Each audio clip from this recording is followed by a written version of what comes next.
Dear student, আশা করি তোমরা সবাই ভালো আছো। অনেক সময় মেথড ডেটা চ্যানেল থেকে সবাইকে আন্তরিকভাবে শুভেচ্ছা ও অভিনন্দন জানিয়ে শুরু করছি আমাদের আজকের ক্লাস। আমাদের আজকের ক্লাস নবম দশম শ্রেণী বিজ্ঞান, অধ্যায় 11, লেকচার 2।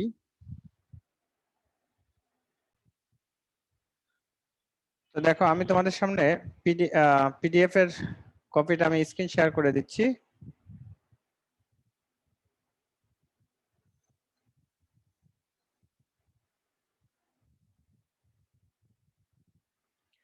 তো লেকচার 2 এ আমাদের পিডিএফ এর মধ্যে যেগুলো আছে, প্রথম আছে জ্ঞানমূলক, তারপর অনুধাবন, তারপর সৃজনশীল, তারপর হচ্ছে এমসিকিউ।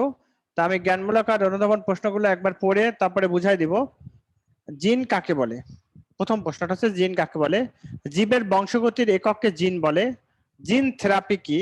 জিনের একটা থেরাপি, সেটা হচ্ছে মানবদেহে ক্ষতিকর জিন অপসারণ করে সুস্থ জিন প্রতিস্থাপন করাকে বলা হয় জিন থেরাপি। অর্থাৎ আমাদের মানবদেহে যে ক্ষতিকারক জিনগুলো আছে সেইগুলো সরাই দিয়া সুস্থ একটা জিন ওখানে স্থাপন করা, সেটাই হচ্ছে জিন থেরাপি। প্রকট জিন কি? যে জিনের বৈশিষ্ট্যের প্রকাশ ঘটে তাকে প্রকট জিন বলে। অর্থাৎ যে জিনের বৈশিষ্ট্যের প্রকাশ ঘটবে সেটা হচ্ছে জিন, প্রকট জিন বলে। প্রসন্ন জিন, যে জিনের বৈশিষ্ট্যের প্রকাশ ঘটে না, যে জিনের বৈশিষ্ট্যের প্রকাশ ঘটবে না, সেটা হচ্ছে প্রসন্ন জিন। হেটারোজাইগাস কি? দেখো, যখন দুটি জিনের একটি প্রসন্ন অপরটি প্রকট হয় তখন তাকে হেটারোজাইগাস বলা হয়। তারপর প্লাজমিড কি? প্লাজমিড হলো ব্যাকটেরিয়া ক্রোমোজোমের বাইরে আরেকটি স্বতন্ত্র ডিএনএ অণু যা স্ববিভাজনে সক্ষম, যা স্ববিভাজন মানে নিজে নিজেই বিভাজনে সক্ষম সেটা। জিন ক্লোন কি? ক্লোনিং কি? একই জিনের অসংখ্য নকল তৈরি করাকে জিন ক্লোনিং বলে। একই জিনের অসংখ্য জিন নকল তৈরি করাকে বলা হয় জিন ক্লোনিং। এটি রিকম্বিনেন্ট ডিএনএ টেকনোলজির সাহায্যে করা হয়। এটা হচ্ছে রিকম্বিনেন্ট ডিএনএ টেকনোলজির সাহায্যে এটা করা হবে। আরএনএ এর পুরো নাম কি? আরএনএ এর পুরো নাম হচ্ছে ribonucleic acid. Ribonucleic acid, RNA এর পূর্ণ নাম হচ্ছে রাইবোনিউক্লিক অ্যাসিড। তারপরে দেখো, অনুধাবনমূলক প্রশ্ন। প্রকৃত কোষের ক্রোমোসোমের রাসায়নিক গঠন কি? প্রকৃত কোষের ক্রোমোসোমের রাসায়নিক গঠন দেখা যায় যা একটি নিউক্লিয়াস নিউক্লিক অ্যাসিড, প্রোটিন ও অন্যান্য উপাদান নিয়ে গঠিত। নিউক্লিক অ্যাসিড দুই ধরনের হয়, যথা দেখো, অক্সিরাইবোনিউক্লিক অ্যাসিড আর হচ্ছে রাইবোনিউক্লিক অ্যাসিড। তাহলে নিউক্লিক অ্যাসিড কয় ধরনের হবে? দুই ধরনের হবে। অক্সিরাইবোনিউক্লিক অ্যাসিড মানে ডিএনএ, রাইবোনিউক্লিক অ্যাসিড হচ্ছে আরএনএ। ডিএনএ টেস্ট কি? বুঝিয়ে লেখো। ডিএনএ টেস্ট হচ্ছে পিতামাতা ও সন্তানের মুখ গহ্বর থেকে কটন বার্ড এর মতো বিশেষ এক ধরনের ব্যবস্থার দ্বারা মিউকাস পদার্থ নেওয়া হয়। গবেষণাগারে মিউকাস পর্দা থেকে পিতামাতা ও সন্তানের ডিএনএ এর একটি বিচিত্র ও প্রোফাইল প্রস্তুত করা হয় নানা ধরনের রাসায়নিক বিক্রিয়ার দ্বারা। এরপর সন্তানের ডিএনএ এর চরিত্রের সাথে পিতামাতার ডিএনএ এর চরিত্র মিলানো হয় এবং যদি 99% মিল পাওয়া যায় তাহলে সেই ব্যক্তি ওই সন্তানের দেখো জৈব পিতামাতা অর্থাৎ প্রকৃত পিতামাতা হিসেবে গণ্য করা হবে। অর্থাৎ ডিএনএ তার এই যে এগুলো নেওয়ার পরে একটা ছবি আঁকবে, সোজা কথা ছবি বাবা মায়ের থেকে আর হচ্ছে ছেলে সন্তান যারা আছে তাদের একটা ছবি আঁকবে। যদি হুবহুটা এইটা 99% মিলে যায় তখনই বলবে যে হ্যাঁ, এই সন্তানের বাবা বা মা এ। জিনকে বংশগতির একক বলা হয় কেন? জিন হলো জীববৈচিত্র্যের নিয়ন্ত্রক।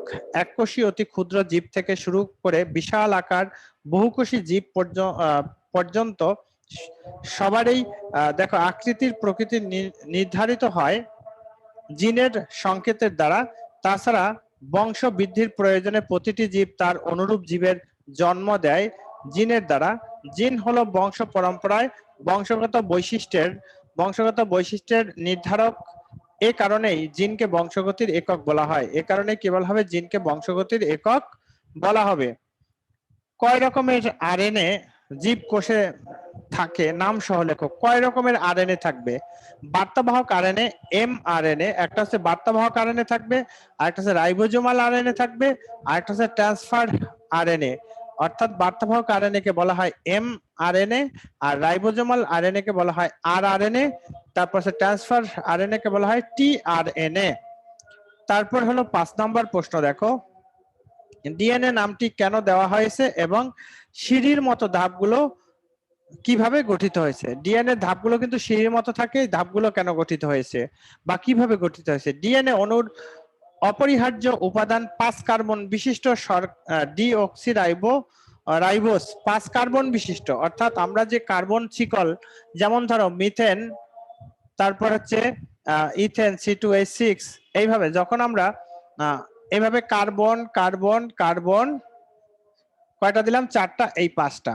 তাহলে এখন যদি আমরা একটা কার্বন শিকল তৈরি করি, এটা থেকে এর হাতগুলো পূর্ণ করব হচ্ছে হাইড্রোজেন দ্বারা। তাহলে এখন দেখো এটা পূর্ণ করব হচ্ছে হাইড্রোজেন দ্বারা। এই যে এটা কয় কার্বন বিশিষ্ট, এটা হচ্ছে 5 কার্বন বিশিষ্ট। তো এরকম 5 কার্বন বিশিষ্ট ইয়েগুলো থাকবে। হ্যাঁ, তাহলে দেখো 1 2 3 4 5, এই 5 কার্বন বিশিষ্ট কার্বন শিকল যৌগ, 5 কার্বন বিশিষ্ট কার্বন শিকল যৌগ। ডিএনএ অণুর অপরিহার্য উপাদান 5 কার্বন বিশিষ্ট শর্করা, তবে এটা থাকবে শর্করার। আমি তোমাকে কার্বন 5 কার্বনটা কিভাবে থাকতে পারে এটা একটা নমুনা দেখাইলাম। তাহলে এরপরে দেখেন ধাপগুলো, অর্থাৎ এগুলোর মধ্যে এডিনিন, তারপর হচ্ছে থায়ামিনের সাথে সাইটোকাইনিন, গুয়ানিনের সাথে জোড়া বেঁধে তৈরি হয় সিঁড়ির ধাপগুলো। যা যা থাকে সেগুলো এখানে উল্লেখ করা হলো। ডিএনএ অণুতে সংরক্ষিত সাংকেতিক নীল নকশা পরিবর্তন ছাড়াই কিভাবে সুরক্ষিত হয়, কিভাবে নীল নকশার পরিবর্তিত ছাড়াই সুরক্ষিত হবে। ডিএনএ অণু লম্বালম্বি ভাবে স্ববিভাজন দ্বারা ভাগ হয়ে পরিপূরক দুটি পার্শ্ব কাঠামো গঠিত হয়। নূতনভাবে সৃষ্টি প্রতিটি অণুতে থাকে একটি পুরাতন ও একটি নূতন ডিএনএ এর পার্শ্ব কাঠামো, একটা নূতন থাকবে একটা পুরানো থাকবে, যার ফলে প্রতিটি অণু নূতন ডিএনএ অণু হয় মূলটির অনুলিপি। এভাবে ডিএনএ অণুতে সংরক্ষিত সাংকেতিক নীল নকশা পরিবর্তন ছাড়াই সংরক্ষিত হয় এবং পরবর্তী বংশধরে সঞ্চারিত হয়। আরএনএ এর ধারণা দাও, মানে আরএনএ এর একটা ধারণা দিতে বলছে। তাহলে আরএনএ এর ধারণাটা কিভাবে দিতে পারি আমরা, দেখো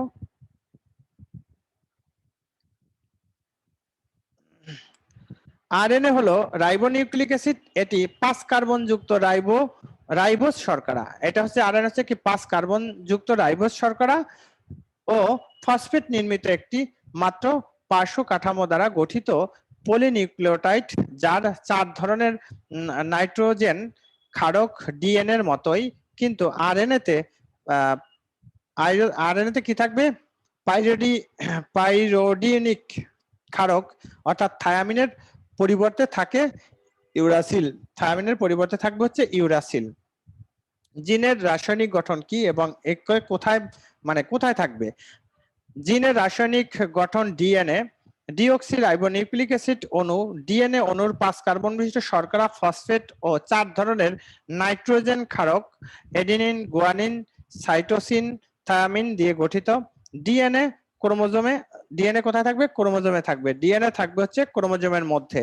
এরপর আমাদের আছে এখানে সৃজনশীল প্রশ্ন, উত্তর সহ আমি প্রশ্নটা একটু পড়ে দেই, উত্তর সহ তোমরা একবার খাতায় অন্তত উত্তরগুলো একবার দেখে নিবা, লিখে নিবা, তাহলে ভালো হবে। দেখো ইয়াসমিন বেগম তার 2 পুত্রের শিশুকে নিয়ে, অর্থাৎ বেগম তার 2 বছরের শিশুকে নিয়ে স্বাস্থ্য কেন্দ্রে যায় পোলিও টিকা খাওয়ানোর জন্য। কিন্তু দেখো ইয়াসমিন বেগম জানেন না যে জীব প্রযুক্তি ও ঔষধ তাকে সন্তানকে কি কাজে লাগবে, কেননা এ পর্যন্ত তিনি নিজে কোনো টিকা গ্রহণ করেননি। জিন কি? খ নাম্বার হচ্ছে জিনের রাসায়নিক গঠন কি এবং এটি কোথায় থাকে। উদ্দীপকে উল্লেখিত প্রযুক্তি, এই মানে টিকা, দেখো ইয়াসমিন বেগমের বাচ্চার দেহে কি হিসাবে কাজ করবে, অর্থাৎ এই টিকাগুলো একটা শরীরে পুশ করলে সেটা কিভাবে কাজ করবে তার ব্যাখ্যা দিতে হবে। উদ্দীপকে জীব প্রযুক্তি ব্যবহারের একটি আংশিক মানে চিত্র খুঁজে পাওয়া যায় বিশ্লেষণ করে, একটা আংশিক চিত্র খুঁজে পাওয়া যাবে, এটা বিশ্লেষণ করতে বলছে। তাহলে এই প্রশ্নগুলোর উত্তরগুলো তোমরা একটু লিখবা। এরপরে দ্বিতীয় আরেকটা সৃজনশীল প্রশ্ন আছে, সেটা হলো মস্তিষ্ক বিকৃত 40 দেখো, করিম মিয়ার পূর্বপুরুষদের মধ্যে কোনো দেখো কারো পূর্বে মস্তিষ্ক বিকৃতি ঘটেছিল, তিনি 10 বছর পূর্বে বাড়ি ছেড়ে চলে গিয়েছিল। 10 বছর পর বাড়ি গিয়ে রহমত নামে এক ছেলেকে বললেন, তুমি আমার সন্তান, কিন্তু ছেলেটি বলল, আমি তোমার সন্তান না। জিন থেরাপি কি? আধুনিক জৈব প্রযুক্তিতে কি কি বিষয়ের সমন্বয় করা হয়েছে, তারপর রহিম ও রহমত এর মধ্যে সমস্যাটি কিভাবে সমাধান করা যাবে বর্ণনা করো। ওই যে সমস্যা সমাধান করার যে ডিএনএ টেস্ট করতে হবে। উদ্দীপকের আলোচনায় করিমের মস্তিষ্ক বিকৃতির কারণ ব্যাখ্যা করো, তারপর বিকৃতির কারণটা ব্যাখ্যা করবা। উদ্দীপকের করিমের মস্তিষ্কের বিকৃতিটা ব্যাখ্যা করতে পারলেই আমাদের হয়ে যাবে। এখন আমাদের এখানে কিছু আছে এমসিকিউ। দেখো, আমি সময় নির্ধারণ করে দেবো, এর মধ্যে করে ফেলবা। 34 থেকে 41, টাইম হচ্ছে 2 মিনিট।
দেখো, 34-এর 3, 35-এর 2, 36-এর 3, 37-এর 1, 38-এর 3, 39-এর 4, 40-এর 2, 41-এর 4,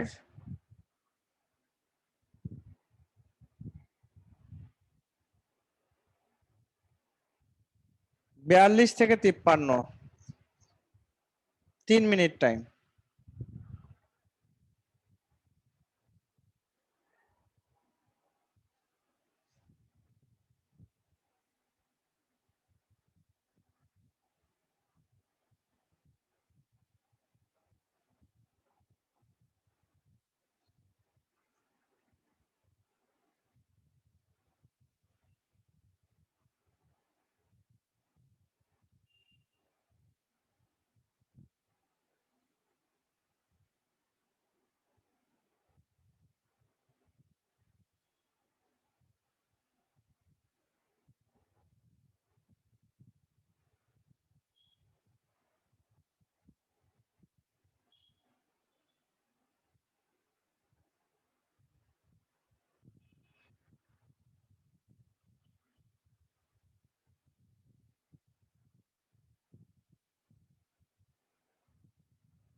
দেখো 42 থেকে 53, 42-এর 2, 43-এর 2, 44-এর 3, 45-এর 2, 46-এর 4, 47-এর 4, 48-এর 2, 49-এর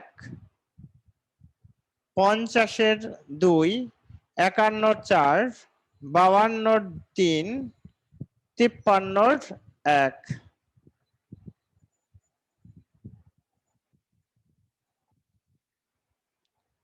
54 থেকে 64, 2 মিনিট।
দেখো 54 থেকে 64, 54-র 4, 55-র 4, 56-র 4, 57-র 2, 58-র 3, 59-1, 60-2, 61-3, 62-3, 63-2, 64-4।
দেখো 65 থেকে 70, 65-র 1, 66-র 3, 67-র 4, 68-র 4, 69-এর 4, 70-এর 3।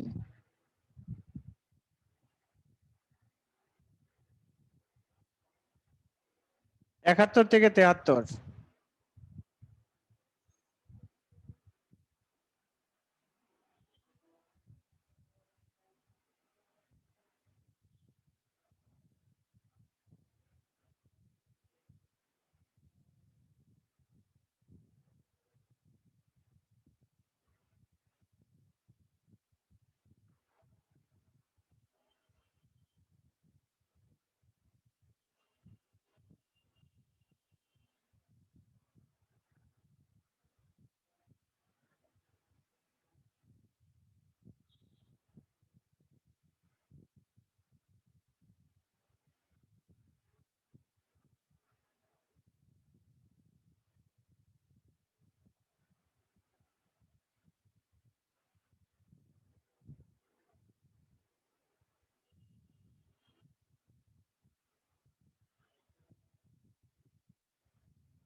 দেখো 71-এর 4, 72-এর 2, 73-এর 3। তো ডিয়ার স্টুডেন্ট, এই ছিল আমাদের আজকের লেকচারের যে পিডিএফ কপি, সেটা আমি তোমাদের সামনে সলভ করলাম। তোমরা এগুলো একটু প্র্যাকটিস করবা, তাহলে ভালো রেজাল্ট করতে পারবা। তো অন্বেষা মেহতার ইউটিউব চ্যানেল থেকে আমি আশিস স্যার আজকে বিদায় নেব। দেখা হবে পরবর্তী ক্লাসে।